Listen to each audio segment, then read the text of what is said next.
എല്ലാ കൂട്ടുകാർക്കും നമസ്കാരം. നമ്മുടെ പുതിയ വീഡിയോയിലേക്ക് സ്വാഗതം. ഇന്നത്തെ നമ്മുടെ വീഡിയോ വളരെ എളുപ്പത്തിൽ ഉണ്ടാക്കിയെടുക്കാൻ പറ്റിയ നല്ല പഞ്ഞി പോലുള്ള അവിൽപുട്ടാണ്. ഇനിയിപ്പോൾ അരിപ്പൊടിയും ഗോതമ്പ് പൊടിയും ഇല്ലെങ്കിലും വളരെ എളുപ്പത്തിൽ ഇനി പുട്ട് തയ്യാറാക്കാം. ഇതുപോലൊരു പുട്ടുണ്ടാക്കിയാൽ നമുക്ക് ഒരു തരി പോലും കറി ഇല്ലാതെ തന്നെ കഴിക്കാൻ സാധിക്കുന്നതുമാണ്. രാവിലെ ഉണ്ടാക്കുന്ന പുട്ട് വൈകിട്ടായാലും വളരെ സോഫ്റ്റ് ആയിട്ട് തന്നെയാണ് നമുക്ക് കഴിക്കാനും പറ്റുന്നത്. അപ്പോൾ നോക്കാം എങ്ങനെയാണ് വളരെ സോഫ്റ്റ് ആയിട്ടുള്ളതും നല്ല ടേസ്റ്റി ആയിട്ടുള്ളതുമായ അവിൽപുട്ട് തയ്യാറാക്കി എടുക്കുന്നതെന്ന് നമ്മുടെ വീഡിയോയിൽ കൂടെ നമുക്ക് കണ്ടു നോക്കാം. വീഡിയോ കാണുന്നതിന് മുമ്പായിട്ട് തന്നെ ഒരു കാര്യം പറഞ്ഞോട്ടെ, വീഡിയോ കാണുമ്പോൾ മുഴുവനായിട്ട് കണ്ടെന്ന് ചേച്ചിയെ സപ്പോർട്ട് ചെയ്യണേ. അതുപോലെ തന്നെ നിങ്ങളുടെ വിലയേറിയ ലൈക്കുകൾ തരാനും മറക്കരുത് കേട്ടോ. അപ്പോൾ വീഡിയോ കണ്ടു നോക്കിയാലോ. ഇനി നമുക്ക് അവിൽപുട്ട് തയ്യാറാക്കാൻ തുടങ്ങാം. ഇതിനായിട്ട് ഞാനിവിടെ 3 കപ്പ് അളവിലാണ് അവിലെടുത്തിട്ടുള്ളത്.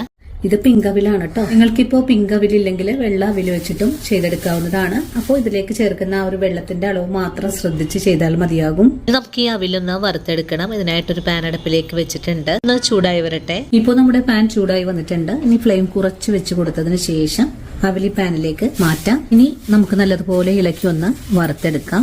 നിങ്ങളിപ്പോൾ വെളുത്ത അവില് വെച്ചിട്ടാണ് ചെയ്യുന്നതെങ്കിലും ഇതുപോലെ ഒന്ന് വറുത്തതിന് ശേഷമായിരിക്കണം ചെയ്തെടുക്കേണ്ടത്. ഫ്രൈ ചെയ്തതിന് ശേഷം അവില് പുട്ടുണ്ടാക്കുമ്പോഴാണ് കേട്ടോ നല്ല സോഫ്റ്റ്നെസ് ഉണ്ടാകുന്നത് കേട്ടോ. ഇപ്പൊ ഡയബറ്റിക് പേഷ്യൻസിനാണെങ്കിലും ഇതൊരു പേടിയും കൂടാതെ കഴിക്കാൻ സാധിക്കുന്നതാണ്. അവില് ചെറിയ തീയിൽ വെച്ച് ഫ്രൈ ചെയ്തെടുക്കുമ്പോഴാണ് കേട്ടോ എല്ലാ ഭാഗവും ഒരുപോലെ തന്നെ മുരിഞ്ഞു കിട്ടുന്നത്. അല്ലെങ്കിൽ ഫുൾ ഫ്ലെയിം ആണെങ്കിൽ താഴെ ഭാഗം പെട്ടെന്ന് കരിഞ്ഞു പിടിക്കാനൊക്കെ സാധ്യത കൂടുതലാണ്. ഇടയ്ക്കിടയ്ക്ക് നമുക്ക് ഇതുപോലെ ഒന്ന് വാരി നോക്കാം. കൈകൊണ്ട് ഇതുപോലെ വാരി നോക്കുമ്പോൾ നല്ല പോലെ ഒടിഞ്ഞു കിട്ടുന്ന പാകത്തിലേക്ക് ആയി കിട്ടണം.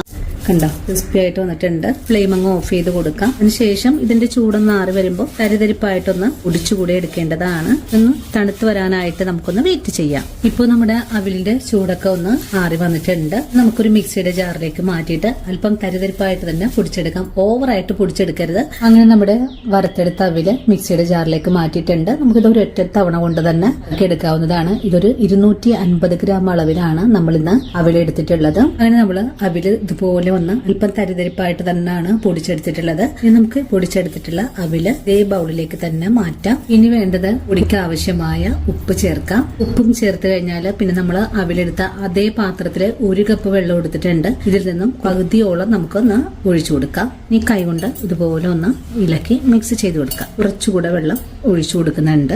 ഓവറായിട്ട് വെള്ളം ഒഴിച്ചു കൊടുക്കരുത്. നമുക്കിതൊന്ന് റെസ്റ്റ് ചെയ്യാൻ വെച്ച് കൊടുക്കണം. ആ ഒരു സമയത്ത് പുട്ടുപൊടി നല്ലപോലെ കുതിർന്ന് ഒന്ന് വീർത്തൊക്കെ വരും. ഇപ്പോൾ നല്ല കൈകൊണ്ട് നല്ലപോലെ ഉരുട്ടിയെടുക്കാൻ പാകത്തിനാണ് ആയി വന്നിട്ടുള്ളത്. ഈ ഒരു സമയത്ത് നനവ് കൂടുതലായിട്ട് നിങ്ങൾക്ക് തോന്നും. അതൊന്നും ടെൻഷനൊന്നും വേണ്ട. നമുക്ക് ഈ അവില് നനച്ചെടുക്കാനായിട്ട് ഒരു 3/4 കപ്പോളം വെള്ളം ആവശ്യമായിട്ടേ വന്നുള്ളൂ. ഇനി നമുക്ക് ഈ പുട്ടുപൊടി ഒന്ന് മൂടി വെക്കാം. ഒരു 10 മിനിറ്റ് നേരം ഇത് അനക്കാതെ തന്നെ വെച്ചു കൊടുക്കാം. അങ്ങനെ നമ്മുടെ പുട്ടുപൊടി ഞാനിവിടെ നനച്ചെടുത്തിട്ടുണ്ട്. ഒരു തരി പോലും കട്ടകളൊന്നും തന്നെ ഇല്ലാതെ പുട്ടുപൊടി നല്ല പെർഫെക്റ്റ് ആയിട്ട് തന്നെയാണ് നമുക്ക് ഇവിടെ പൊടിച്ചെടുക്കാൻ സാധിച്ചിട്ടുള്ളത്. നമ്മൾ എടുത്തിട്ടുള്ള 3 കപ്പ് അവിലിനും 3/4 കപ്പ് വെള്ളം ചേർത്ത് കഴിഞ്ഞാൽ കറക്റ്റ് ആയിട്ടുള്ളൊരു മെഷർമെന്റ് ആണ് കേട്ടോ. ഇതൊരു 2 ഗണ പുട്ടിനുള്ള പൊടിയാണ്.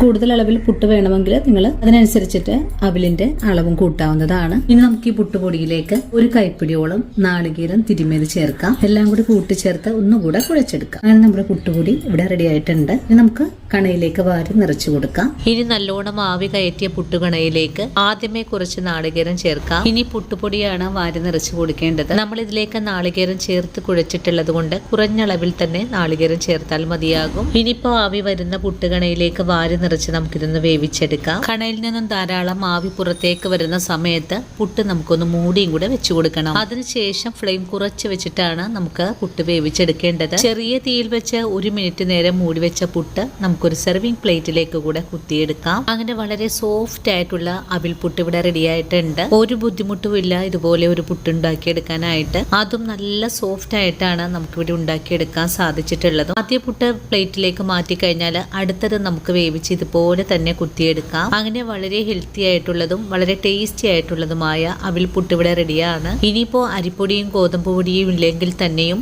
ഇതുപോലെ വളരെ എളുപ്പത്തിൽ ആർക്കും ഈസി ആയിട്ട് തന്നെ വീടുകളിൽ ഉണ്ടാക്കിയെടുക്കാനും സാധിക്കുന്നതാണ്. അപ്പോൾ ഇന്നത്തെ നമ്മുടെ വീഡിയോയും ഇത്രയുള്ളൂ കൂട്ടുകാരെ. ഈ ഒരു വീഡിയോയും കണ്ടിട്ട് എല്ലാവരും വീഡിയോകൾ തയ്യാറാക്കി നോക്കണേ. തയ്യാറാക്കി നോക്കുമ്പോൾ ഈ ഒരു പുട്ടിൻ്റെ സ്വാദ് നിങ്ങൾക്ക് ഇഷ്ടപ്പെടുവാണെങ്കിൽ തീർച്ചയായിട്ടും നമ്മുടെ പേജ് ഒന്ന് ഫോളോ ചെയ്യുന്ന കാര്യം മറക്കരുത്.